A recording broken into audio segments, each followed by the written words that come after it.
దేశంలో అనేక మంది అక్షరాస్యులు సరైన ఉద్యోగాలు లేక స్వయం ఉపాధి మార్గాన్ని ఎంచుకొని జీవనం సాగిస్తున్నారని, అటువంటి సాధారణ వీధి విక్రయాలపై కేంద్ర రాష్ట్ర ప్రభుత్వాలు పన్నుల భారం విధించడం ఎంతవరకు సమంజసమని ఏఐటియుసి ప్రధాన కార్యదర్శి ఎం సాంబశివరావు, సిపిఐ నగర కార్యదర్శి జి కోటేశ్వరరావు సూటిగా ప్రశ్నించారు.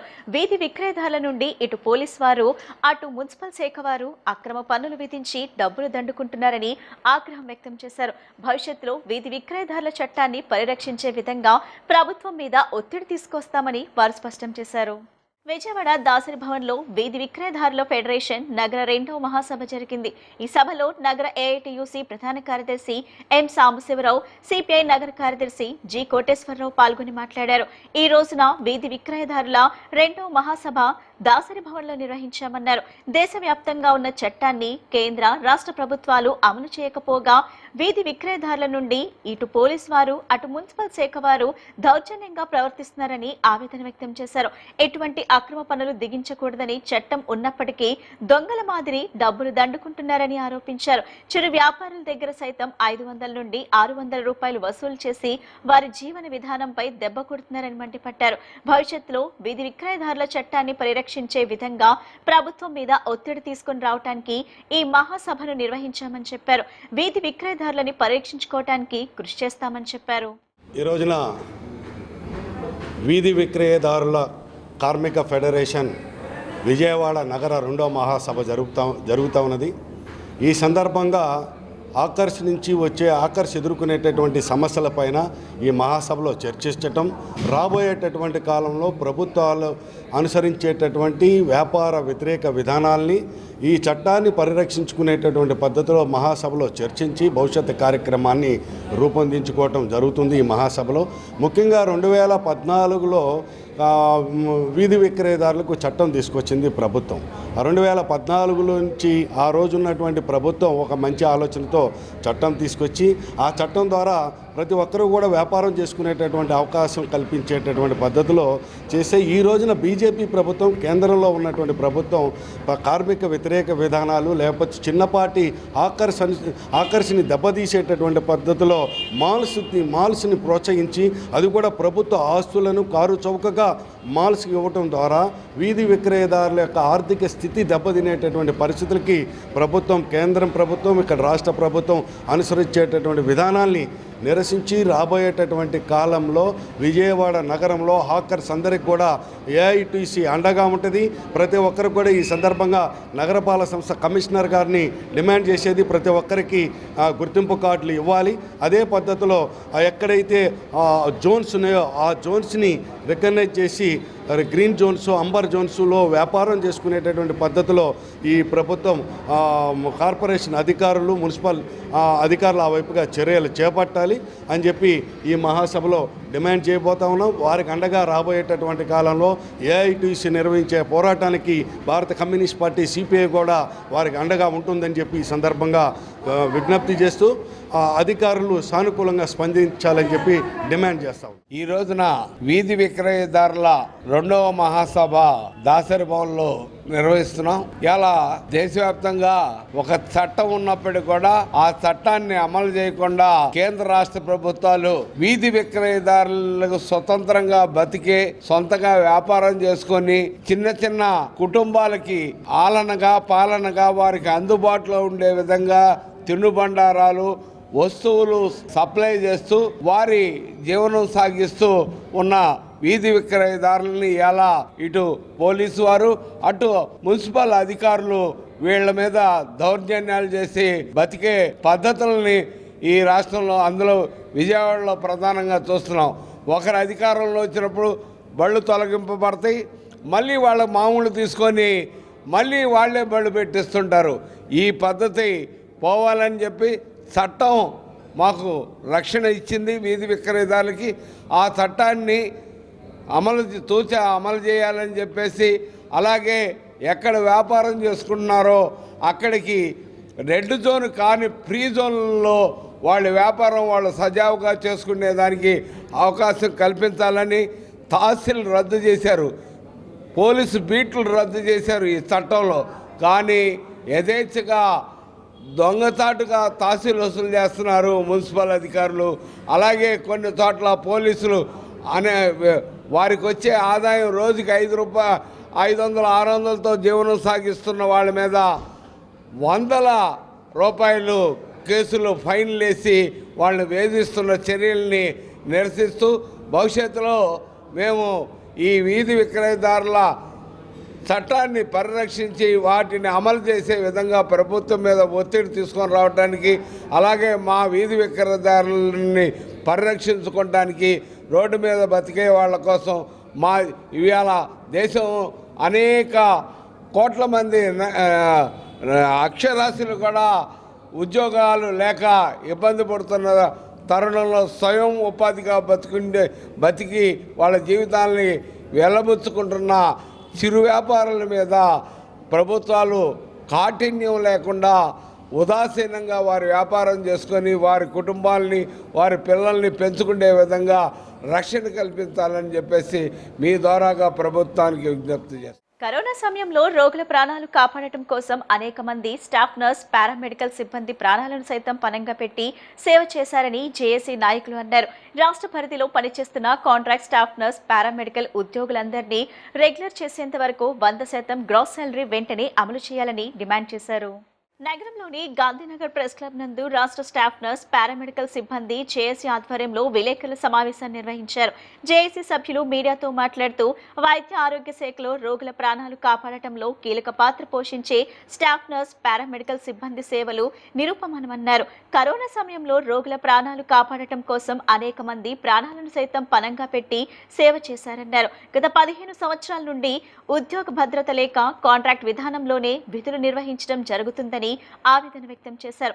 ఈ పరిస్థితి రాష్ట్ర వ్యాప్తంగా డిఎంఈ, ఏపీవీవీపీ, డిపిహెచ్ విభాగాల్లో కాంట్రాక్ట్ విధానంలో పనిచేస్తున్న స్టాఫ్ నర్స్, పారామెడికల్ సిబ్బంది అందరూ కలిసి తమ సమస్యల పరిష్కారం కోరుతూ ఉమ్మడిగా ఒక వేదికపైకి జేఏసీగా రావడం జరిగిందని చెప్పారు. కాబట్టి ఇప్పటికైనా కాంట్రాక్ట్ ఎంప్లాయీస్ల సేవలను గుర్తిస్తూ సమస్యలను పరిష్కారం చూపాలని కోరారు. రాష్ట్ర పరిధిలో పనిచేస్తున్న DME, APVVP, DPH contract staff nurses మరియు ఎలైడ్ హెల్త్ కేర్ ప్రొఫెషనల్ అందరినీ రెగ్యులర్ చేసేంత వరకు 100% గ్రాస్ శాలరీ వెంటనే అమలు చేయాలన్నారు. భవిష్యత్ నోటిఫికేషన్లో గవర్నమెంట్ మెడికల్ విభాగంలో అన్ని పోస్టులు రెగ్యులర్ ప్రాతిపదికన భర్తీ చేయాలని డిమాండ్ చేశారు. డ్యూటీలో మరణించిన కాంట్రాక్ట్ ఎంప్లాయీస్ కి 50 లక్షల రూపాయలు ఎక్స్గ్రేషియా ప్రభుత్వం కల్పించాలని కోరారు. మెటర్నిటీ సెలవులు, విధి నిర్వహణలో చనిపోయిన కాంట్రాక్ట్ ఎంప్లాయీస్ కుటుంబంలో ఒకరికి ప్రభుత్వ ఉద్యోగం ఇవ్వాలని కోరారు.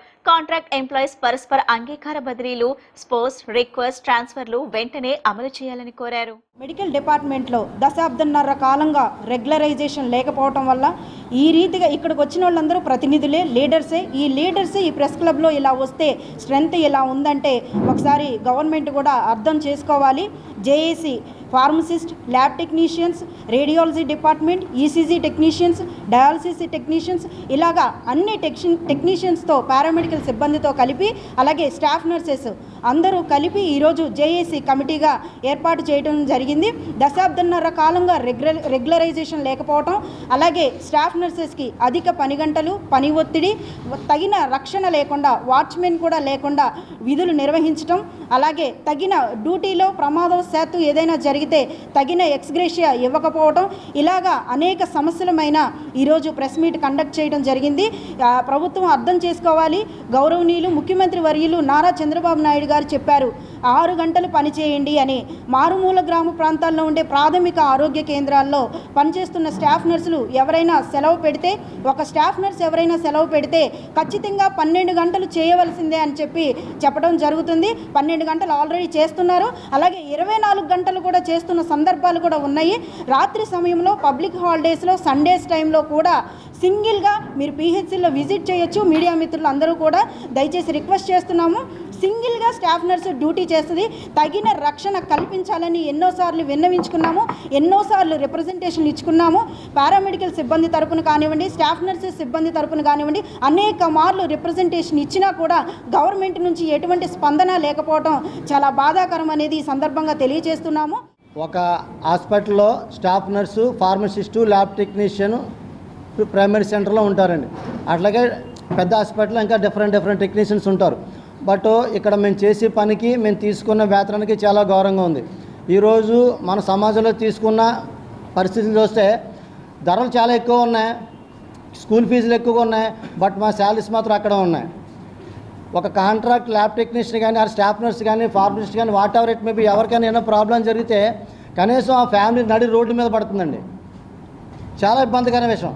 అందుకనే మా ఫస్ట్ డిమాండ్గా ఈరోజు ఆల్ జేఏసీ అంటే నర్సెస్ కానీ ఆల్ పారామెడికల్ స్టాఫ్, ఈరోజు నర్సెస్ కానీ ఆల్ పారామెడికల్ స్టాఫ్ కానీ లేకుంటే ఈరోజు గవర్నమెంట్ హాస్పిటల్ లేవండి. అటువంటి పరిస్థితుల్లో మేము మా కష్టార్జితాన్ని మా యొక్క చెమటని చూసుకొని ఈరోజు మేము తీసుకుంది కేవలం 32,670 రూపాయలు. అంటే ఈరోజు బతకాలని చాలా కష్టమైన పరిస్థితిలో ఉంది. కాబట్టి మీ అందరికీ మీడియా మిత్రుల ద్వారా గవర్నమెంట్ తెలియజేయాలండి. ఎందుకంటే ఒక పిఎస్సిలో ఒక ప్రీవియస్ ఒక 14 టెస్టులు ఉండేవి, ఇప్పుడు అవి 63 టెస్టులు అయినాయండి. అలాగే ఒక ఏరియా హాస్పిటల్లో ఒకప్పుడు 63 టెస్టులు ఉండి ఇప్పుడు 124 టెస్టులు అయినాయి. కానీ ఒకటే చేయాలి, మళ్ళీ ఈహెచ్ఆర్ ఆన్లైన్ చేయాలి, మొత్తం ప్రజలందరికీ కూడా సమాధానం చెప్పాలి. ఒక్కడైతే సరిపోదండి. మమ్మల్ని అందరినీ కూడా ముఖ్యంగా రెగ్యులర్ చేయాలి. రెగ్యులర్ చేయడమే మా ప్రధాన ఎజెండా. రెగ్యులర్ చేసే వరకు కూడా 100% గ్రాస్ శాలరీ ఇవ్వాలి. 100% గ్రాస్ శాలరీ కొంతమందికి ఇస్తాం, కొంతమందికి ఇవ్వమంటే సుప్రీంకోర్టు కూడా చెప్పిందండి, సమాన పనికి సమాన వేతనం అని చెప్పింది. బట్ ఈరోజు కూడా గవర్నమెంట్ స్పందించడం లేదు. కొంతమందికి 100% ఇస్తారు. అంటే వాళ్ళు చేసే పని ఒకటే, మేము చేసే పని ఒకటే, కానీ కొంతమందికి ఆ శాలరీ అర్హులు, మేము అర్హులు కావాలి. ఎందుకు తేడా ఏంటి? ఇద్దరు ఒకే హాస్పిటల్లో పనిచేస్తున్నాం, ఇద్దరు ఒకే శాలరీ తీసుకున్నాం, ఇద్దరు ఒకే పక్కన కూర్చున్నాం. బట్ ఆయనకి 100% గ్రాస్ శాలరీ, మాకేమో MTS మినిమం టైం స్కేల్. ఇది ఎంతవరకు న్యాయం అని చెప్పేసి మేము అడుగుతున్నామండి. వైసీపీ రాష్ట్ర ప్రధాన కార్యదర్శి పూడి శ్రీహరి అక్రమ అరెస్టును తీవ్రంగా ఖండిస్తున్నామని పార్టీ ఎమ్మెల్సీలు అలాగే వైఎస్ఆర్సీపీ లీగల్ సెల్ అధ్యక్షుడు ఆగ్రహం వ్యక్తం చేశారు. మఫ్టీలో వచ్చిన పోలీసులు ఎలాంటి ముందస్తు నోటీసులు ఇవ్వకుండా శ్రీహరిని బలవంతంగా అదుపులోకి తీసుకున్నారని ఆరోపించారు. శ్రీహరి ఇంటికి వెళ్లి వస్తానని చెప్పినా వినకుండా మార్గమధ్యలో అడ్డుకుని దౌర్జన్యంగా ప్రవర్తిస్తూ ఆయన తీసుకెళ్లారని విమర్శించారు. అంతేకాకుండా ఆయన వద్ద ఉన్న ఫోన్, ల్యాప్టాప్ను కూడా స్వాధీనం చేసుకుని ఎటువంటి సమాచారం ఇవ్వకుండా తీసుకెళ్లటం అత్యంత ఆందోళనకరమని పేర్కొన్నారు. రాష్ట్రంలో పౌర హక్కులు తీవ్రంగా ఉల్లంఘన జరుగుతుందని, ప్రజాస్వామ్య వ్యవస్థకు విరుద్ధంగా ఈ తరహా చర్యలు కొనసాగుతున్నాయని వారు ఆవేదన వ్యక్తం చేశారు. వెంటనే పూడి శ్రీహరిని విడుదల చేసి ఈ ఘటనపై పూర్తి వివరాలు వెల్లడించాలని డిమాండ్ చేశారు.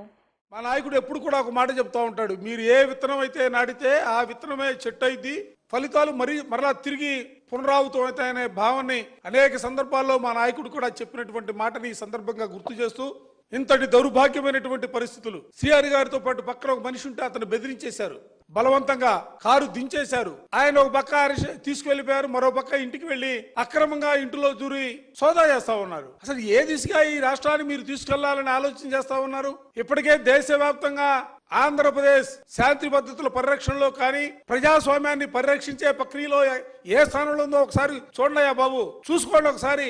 దేశంలో ఏ పరిస్థితిలో ఆంధ్రప్రదేశ్ అంటే అక్షర క్రమంలో కాదు, రాష్ట్రంలో శాంతి భద్రతలు కాపాడటానికి ప్రయత్నం చేయాలా. ఒక పక్క ఏహెచ్గా తెలుగుదేశం శాసనసభ్యులు కానీ వాళ్ళ పార్టీకి సంబంధించినటువంటి నాయకులు, కార్యకర్తలు రోడ్లపై పడి దౌర్జన్యాలు చేసుకుంటూ పోతా ఉన్నారు. వాటిని అరిగెట్టడానికి ప్రయత్నం చేయరు. ప్రజాస్వామ్యంలో గొంతెత్తి మాట్లాడే ప్రతి గొంతును కూడా నొక్కడానికి ఈరోజు ప్రయత్నం చేస్తా ఉన్నారు. ఆ ప్రక్రియలోనే ఇవాళ శ్రీహరిని బలవంతంగా ఎత్తుకెళ్లినటువంటి కార్యక్రమం. మరోసారి చెబుతా ఉన్నాం, పార్టీ యావత్తు కూడా ముక్త కంఠంతో ఖండిస్తా ఉంది. ఇటువంటి దుశ్చర్యలకి భయపడే ప్రశ్న లేదు. నేను చెప్తా ఉన్నా, చట్టపరంగా మేము ఎదుర్కోవడానికి సిద్ధంగా ఉన్నాం. న్యాయం కోసం న్యాయస్థానాల తలుపు తట్టడానికి వైఎస్ఆర్ కాంగ్రెస్ పార్టీ జగన్మోహన్ రెడ్డి గారి నేతృత్వంలో సిద్ధంగా ఉన్నటువంటి పరిస్థితులు కూడా మరోసారి చెప్పదలుచుకున్నా. మీరు అసలు నిజంగా అరెస్ట్ చేయాలనుకున్నారు, కేసులు పెట్టారు, అక్రమ కేసులు పెట్టారు, కనీసం సమాచారం ఇవ్వాలి కదా. సమాచారం ఇవ్వద్దని చెప్పి ఏ రాజ్యాంగం చెప్తా ఉంది? మీ రెడ్ బుక్ రాజ్యాంగమా? ప్రజాస్వామ్యానికి ఇది మంచి పద్ధతి కాదు. ఎప్పటికైనా ప్రభుత్వం అధినేతలు ఆలోచన చేస్తారనే ఆశపడతా ఉన్నాం. మీరు ఇదే విధమైనటువంటి పొగలతో ముందుకు సాగితే ప్రజాస్వామ్యంలో కనుమరుగవక తప్పదన్న అంశాన్ని కూడా ఈ సందర్భంగా గట్టిగా చెప్పదలుచుకున్నాం. ఇవాళ ముఖ్యంగా పూడి శ్రీహరి గారిని అప్రజాస్వామికంగా, చట్ట విరుద్ధంగా, రాజ్యాంగానికి లోబడకుండా అనేక సుప్రీంకోర్టు తీర్పులను ఉల్లంఘిస్తూ అక్రమంగా అరెస్టు చేయడం అనేది, మానవ హక్కులను హరించడం అనేది. ఎందుకంటే కనీసం డీకే బసు జడ్జిమెంట్ ప్రకారం, సుప్రీంకోర్టు జడ్జిమెంట్ ప్రకారం అందులో పొందుపరిచిన తీర్పులో స్పష్టంగా పేర్కొన్నారు, మీరు అరెస్టు చేసేటప్పుడు వాళ్ళ కుటుంబ సభ్యులకు కనీసం సమాచారం తెలియజేయకపోతే అది ఇల్లీగల్ అరెస్టుగా భావించి వారిపైన తగిన చర్యలు తీసుకోవాల్సి వస్తుందని చెప్పి. అసలు పోలీసు వాళ్ళకి ఎవరు ఇచ్చారు అసలు డ్రెస్సులు లేకుండా అరెస్ట్ చేయడం? సివిల్ డ్రెస్సుల్లో వచ్చి ఎవరు గుండాలా మీరు, లేకపోతే రౌడీలా? కనీసం పోలీసు వాళ్ళు ఆ డ్రెస్లో అన్న వచ్చి అరెస్ట్ చేయాలి కదా. అది కూడా చట్టవిరుద్ధమే. అది కూడా అనేక తీర్పులు చెప్తున్నాయి. ఇట్లాంటి పోలీసులు ఏదైనా సివిల్ డ్రెస్సులో ఇట్లా రావడం అనేది దుర్మార్గమైంది, అది తప్పుడు విధానము, అది రాజ్యాంగ సూత్రాలకు విరుద్ధమని స్పష్టంగా చెప్తున్నప్పటికీ వాళ్ళు సివిల్ డ్రెస్లో వచ్చి రౌడీల్లాగా బిహేవ్ చేసి అరెస్ట్ చేయడం చాలా అప్రజాస్కం. అది కూడా వీటిల్లో ఇది ఏ కేసుకు సంబంధించి అరెస్ట్ చేస్తున్నారో తెలియదు, ఎవరికి ఇంటిమేట్ చేస్తున్నారో తెలియదు, లేకపోతే పోలీసులు చేస్తున్నారా, రౌడీలు వచ్చారా అని తెలియదు. నిన్న డీజీపీ గారు స్టేట్మెంట్ ఇస్తే సంతోషించాం. ఈ రాష్ట్రంలో సోషల్ మీడియాను ఉక్కు పాదంతో అణచివేస్తామని చెప్పి. ఎందుకంటే ఇవాళ వాళ్ళ దృష్టిలో సోషల్ మీడియా అంటే మొట్టమొదటి ఈ స్టేట్మెంట్ ప్రభావం ప్రకారం ఇవాళ వైఎస్ఆర్సీపీ రాష్ట్ర కార్యదర్శి మీడియా వ్యవహారాలు చూసే పూడి శ్రీహరి గారిని మొట్టమొదటి టార్గెట్ గా భావించడం అని మేము భావిస్తున్నాం. ఎందుకంటే నిన్ననే ఒక థింక్ అనే ఒక సోషల్ మీడియాలో ఒక యూట్యూబ్ ఛానల్లో జగన్మోహన్ రెడ్డి గారి సతీమణి గురించి, జగన్మోహన్ రెడ్డి గారి వ్యక్తిగత కుటుంబ వ్యవహారాల గురించి నిరాధారమైన ఆరోపణలు చేసి రాష్ట్ర వ్యాప్తంగా అది వాళ్ళు ట్రోల్ చేస్తే దానిపైన మేము కంప్లైంట్ ఇస్తే ఇంతవరకు వాటిపైన చర్యలు తీసుకోలే. ప్రజల కొరకే తన జీవితాన్ని అంకితం చేసిన మహోన్నత వ్యక్తి విజయవాడ నగర కమ్యూనిస్టు పార్టీ మాజీ కార్యదర్శి, పశ్చిమ నియోజకవర్గం మాజీ శాసనసభ్యులు కామ్రేడ్ సుబ్బరాజు అని సిపిఐ నగర కార్యదర్శి కోటేశ్వరరావు కొనియాడారు. రాబోయే రోజుల్లో కమ్యూనిస్ట్ శ్రేణులందరూ కామ్రేడ్ సుబ్బరాజును ఆదర్శంగా తీసుకుని కమ్యూనిస్టు పార్టీని ముందుకు తీసుకువెళ్లాలని ఆకాంక్షించారు. కామ్రేడ్ సుబ్బరాజు ఆశయాలకు అనుగుణంగా అందరూ పునరాంకితులు అవ్వాలని పిలుపునిచ్చారు.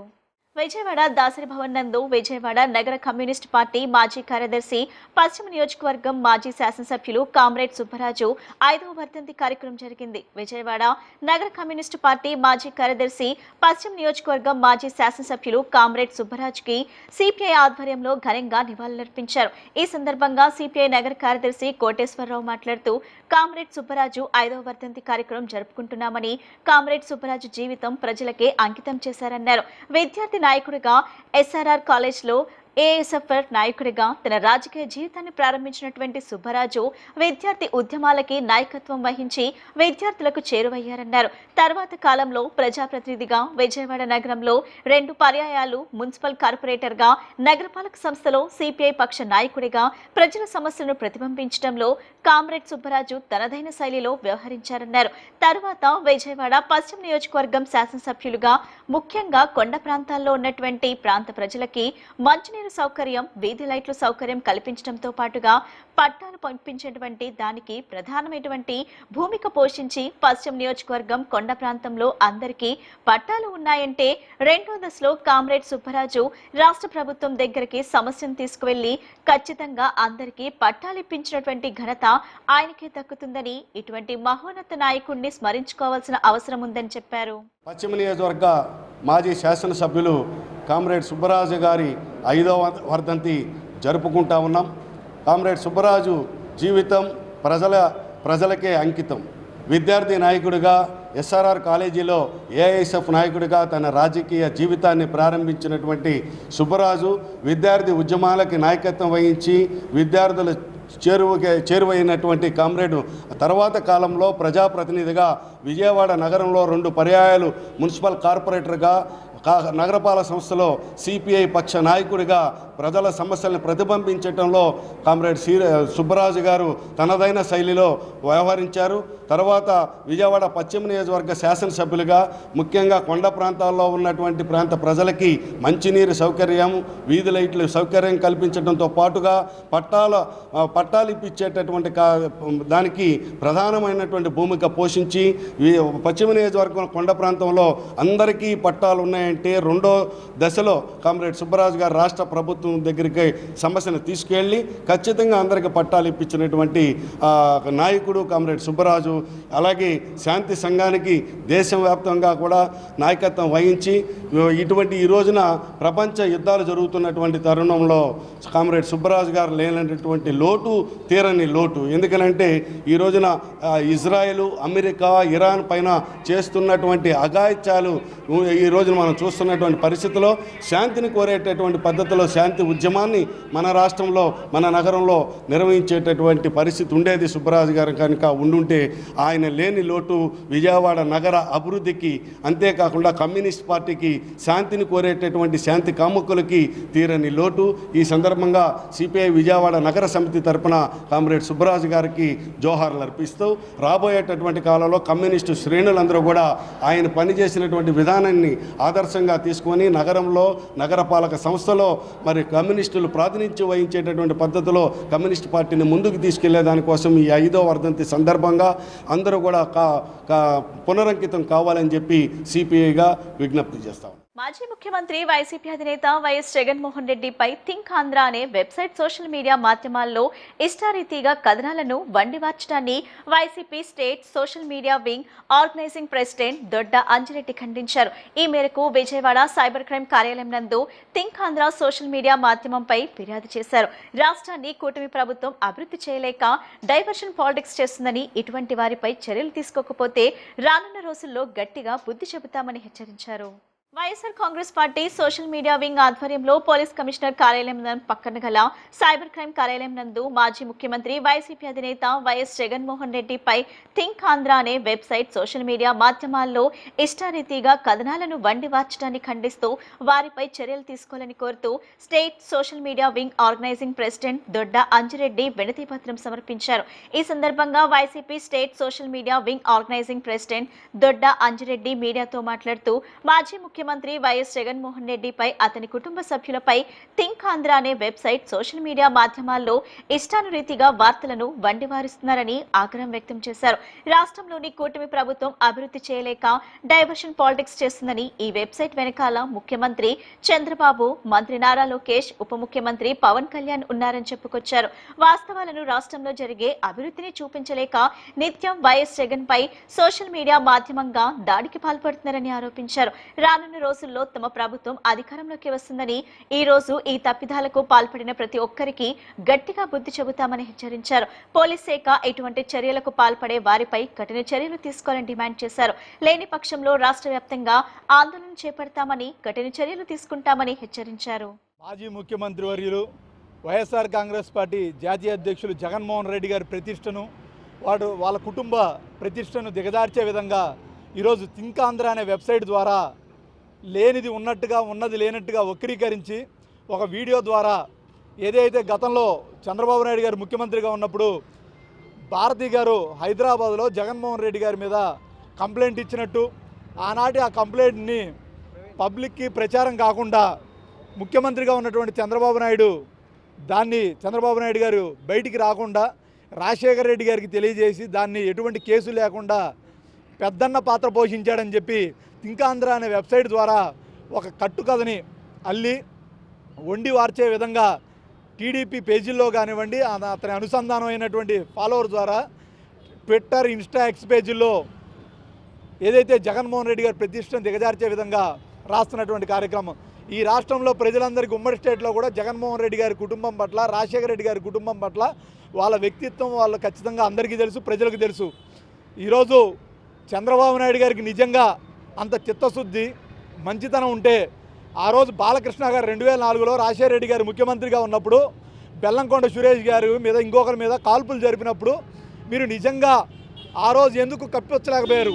కప్పిపుచ్చడం అంటే రాజశేఖర రెడ్డి గారు ఎటువంటి కేసు కాకుండా ఏదైతే బాలకృష్ణ గారికి మెంటల్ సర్టిఫికేట్ ఇప్పించి ఆయన ఆరోగ్యం బాగాలేదని చెప్పి ఎటువంటి ప్రచారం కాకుండా బాలకృష్ణ గారిని కనీసం పోలీస్ మెట్లు కూడా, ఏదే స్టేషన్ మెట్లు కూడా ఎక్కకుండా చూశారు. అది పరువు ప్రతిష్టను కాపాడడం అంటే. ఈ విధంగా ఇన్ని రోజుల తర్వాత ఆయన ప్రతిష్టను దిగజార్చే విధంగా ఇటువంటి ఫేక్ ఐడీల ద్వారా, ఫేక్ అకౌంట్ల ద్వారా ఇది వ్యక్తిగత హన్నం అంటే. మీరు అటువంటి మాటలు మాట్లాడేటువంటి హక్కు, అంత గొప్ప మనసు చంద్రబాబు నాయుడు గారికి లేదని రాష్ట్ర ప్రజలందరికీ తెలుసు. రాజశేఖర రెడ్డి గారు చేసినటువంటి అది ఉందాతనమా?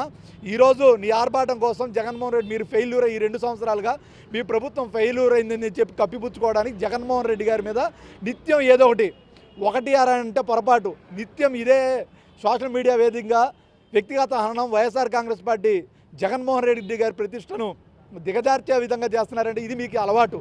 ఖచ్చితంగా ఇటువంటి వెబ్సైట్ల మీద ఖచ్చితంగా న్యాయ పోరాటం చేస్తాం.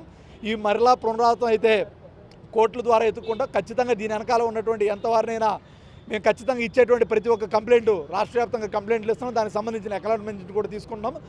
ఏదైతే పోలీస్ వ్యవస్థ కానివ్వండి, పోలీసు వారు కానీ, సైబర్ క్రైమ్ వారు కానీ దీనిపైన చర్యలు తీసుకోబోయితే రాబోయే రోజుల్లో ఖచ్చితంగా వీటిపైన చర్యలు తీసుకుంటాం. ఖచ్చితంగా మరలా మేము అధికారంలోకి వచ్చిన తర్వాత ఇటువంటి వారి మీద బాధితులైన ప్రతి ఒక్కరి మీద కఠినమైన చర్యలు తీసుకుంటామని ఈ సందర్భంగా తెలియజేస్తాం. ఎన్టీఆర్ జిల్లా గంపలగూడెంలో ప్రజలకు గ్యాస్ కష్టాలు వీడలేదు. హెచ్పీ గ్యాస్ డీలర్ అయిన శ్రీ దుర్గా గ్యాస్ ఏజెన్సీ వద్ద వినియోగదారులు భారీగా క్యూ కట్టారు. బుకింగ్ చేసి రోజుల తరబడి ఎదురు చూసినప్పటికీ గ్యాస్ ఇవ్వడం లేదంటూ వినియోగదారులు మండిపడుతున్నారు. 530 గ్యాస్ సిలిండర్లు అందుబాటులో ఉండగా 1900 పైగా ఆన్లైన్ బుకింగ్ చేసుకున్నట్లు నిర్వాహకులు తెలిపారు. ఎన్టీఆర్ జిల్లాలో గ్యాస్ కొరత లేదని జిల్లా అధికారులు ప్రకటిస్తున్నా ఇంకా పలు ప్రాంతాల్లో గ్యాస్ కష్టాలు ప్రజలను విడలేదు. ఎన్టీఆర్ జిల్లా గంపలగూడెం మండలంలో గ్యాస్ అందక వినియోగదారులు గగ్గోలు పెడుతున్నారు. స్థానిక హిందుస్థాన్ పెట్రోలియం గ్యాస్ డీలర్ అయిన శ్రీ దుర్గా గ్యాస్ ఏజెన్సీ వద్ద వినియోగదారులు భారీ సంఖ్యలో చేరుకొని గ్యాస్ కోసం క్యూ లైన్లో పడిగాపులు పడుతున్నారు. రోజుల తరబడి గ్యాస్ కోసం ఎదురు చూసినప్పటికీ ఇవ్వటం లేదంటూ మండిపడుతున్నారు. ఏజెన్సీ వద్ద 530 గ్యాస్ సిలిండర్లు మాత్రమే ఉండగా 1900 మంది వినియోగదారులు బుక్ చేసుకున్నారు. అంటే గ్యాస్ కొరత ఎంత తీవ్రంగా ఉందో అర్థం చేసుకోవచ్చు. గ్యాస్ సరఫరా మెరుగుపడిందని, సాధారణ స్థితికి చేరిందని ప్రకటనలు ఇస్తున్న అధికారులు ఈ అంశంపై దృష్టి పెట్టాలని వినియోగదారులు కోరుతున్నారు.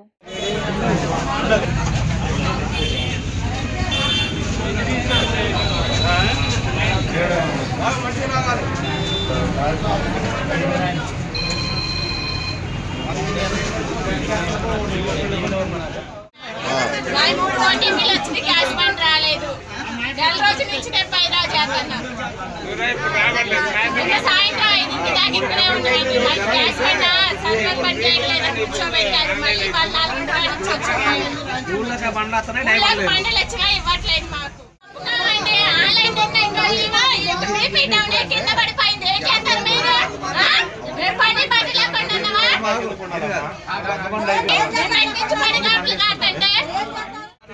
డ్రైవర్ లేరు, మాకు కొత్త డ్రైవర్ లేరు, ఏం చేసాము ఇబ్బంది పడుతున్నారండి గ్యాస్ గురించి. పొద్దున్నే 10ంటికి కూడా వీళ్ళు దిగిపోతే గ్యాస్ పనులు వెళ్ళారు. ఏ మాత్రం తీసుకుంటారు ఇక 4 మంది చేసి చూసినాము. ఏం లేదు, వాళ్ళు ఇష్టం వచ్చినప్పుడు తీసాం, వాళ్ళు ఇష్టం వచ్చినప్పుడు మనం. రాష్ట్రంలో మైనార్టీల సమగ్ర అభివృద్ధి, ఉర్దూ భాష పరిరక్షణ మరియు ప్రోత్సాహానికి కట్టుబడి ఉన్న రాష్ట్ర ప్రభుత్వం మరో కీలక నిర్ణయం తీసుకుంది. రాష్ట్ర వ్యాప్తంగా ఉన్న 36 ఉర్దూ అకాడమీ కేంద్రాలకు సుమారు 300 నూతన కంప్యూటర్లను కేటాయించడం ద్వారా మైనార్టీ యువతకు ఆధునిక సాంకేతిక పరిజ్ఞానం అందించేందుకు చర్యలు ప్రారంభించింది. ఈ సందర్భంగా ఆంధ్రప్రదేశ్ రాష్ట్ర Urdu academy chairman Mohammed Farooq Shupli press మీట్లో మాట్లాడుతూ సీఎం చంద్రబాబు నాయుడుకి హృదయపూర్వక కృతజ్ఞతలు తెలిపారు. మైనార్టీల సంక్షేమం, విద్యాభివృద్ధి, సాంకేతిక సాధికారత కోసం ప్రభుత్వం తీసుకుంటున్న చర్యలు సమాజానికి ఎంతో మేలు చేస్తాయని ఆయన పేర్కొన్నారు.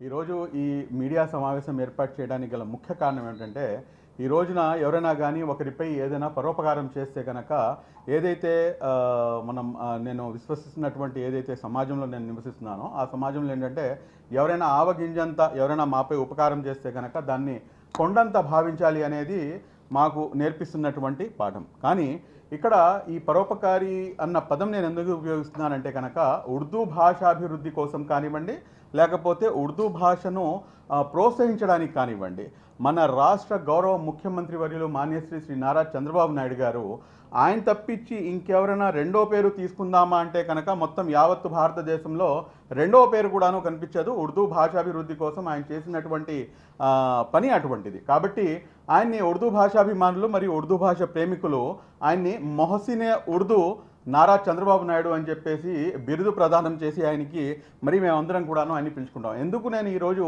ఈ మాట అంటున్నానంటే కనుక గత 20 సంవత్సరాల నుంచి దాదాపు ఏదైతే ఉర్దూ అకాడమీకి చెందినటువంటి 36 కంప్యూటర్ సెంటర్లు ఉన్నాయో అక్కడ కంప్యూటర్ సెంటర్లు అని చెప్పేసి ఉన్నా కూడా కానీ అక్కడ ఎటువంటి కంప్యూటర్ శిక్షణ కానివ్వండి, లేకపోతే కంప్యూటర్లు కానీ లేనటువంటి పరిస్థితి. కానీ ఈరోజు మైనార్టీల యొక్క అభివృద్ధి కోసం, ఉర్దూ భాషాభివృద్ధి కోసం, ఉర్దూ భాషని రెండో అధికార భాష చేసింది కూడాను గౌరవ నారా చంద్రబాబు నాయుడు గారే.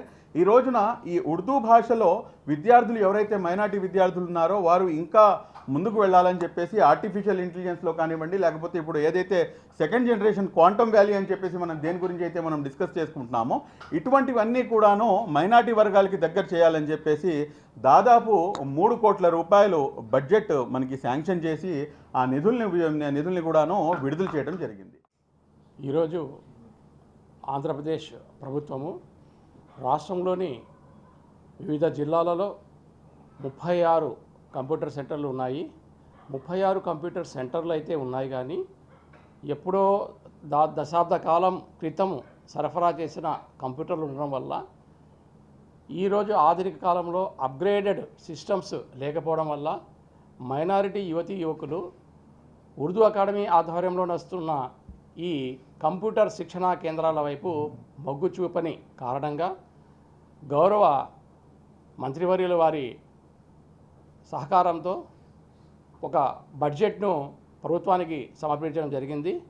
వెంటనే ప్రభుత్వము సానుకూలంగా స్పందించి ఆ బడ్జెట్ను రిలీజ్ చేస్తూ ఆంధ్రప్రదేశ్ స్టేట్ టెక్నాలజీ సర్వీసెస్ ద్వారా 215 కంప్యూటర్లను ఈ ఉర్దూ అకాడమీకి మంజూరు చేయడం జరిగింది. అతి త్వరలోనే ఈ కంప్యూటర్లన్నీ కూడా హై ఎండ్ మోడల్ కంప్యూటర్స్, దాని ద్వారా కంప్యూటింగ్, తర్వాత cloud computing, Java, Python, cyber networking, ఆ తర్వాత గ్రాఫిక్ డిజైనింగ్, ఇట్లాంటి అత్యాధునికమైన సాఫ్ట్వేర్ ప్రోగ్రామ్స్ను జిల్లాల్లోని కంప్యూటర్ సెంటర్ల ద్వారా తర్ఫీదునివ్వడం జరుగుతుంది. తద్వారా యువకులు అంటే ఉచితంగా ఆ కంప్యూటర్ల ద్వారా శిక్షణ పొంది మల్టీనేషనల్ కంపెనీస్లో కానీ ఇతరత్ర స్వతంత్రంగా ఎదగడానికి కానీ ఈ కంప్యూటర్ సెంటర్లు చాలా ఉపయోగకరంగా ఉంటాయి. ప్రభుత్వానికి మేము ఎంతో కృతజ్ఞత తెలుపుకోవాలి. ముఖ్యంగా ఈ విషయంలో మా ఉర్దూ అకాడమీ చైర్మన్ గారి ప్రోత్సాహము, సహకారము, ఆయన చొరవ, అంటే ఈ బడ్జెట్ శాంక్షన్ అయిన బడ్జెట్ను రిలీజ్ చేయించడంలో ఆయన ప్రత్యేకమైన చొరవ చూపించి ఆ నిధులను మంజూరు చేయించుకొచ్చారు. దీనికి గాను మా యొక్క ఉర్దూ అకాడమీ చైర్మన్ గారిని హృదయపూర్వక ధన్యవాదాలు తెలుపుకుంటున్నాం. వార్తలు ముగించే ముందు ముఖ్యాంశాలు మరోసారి.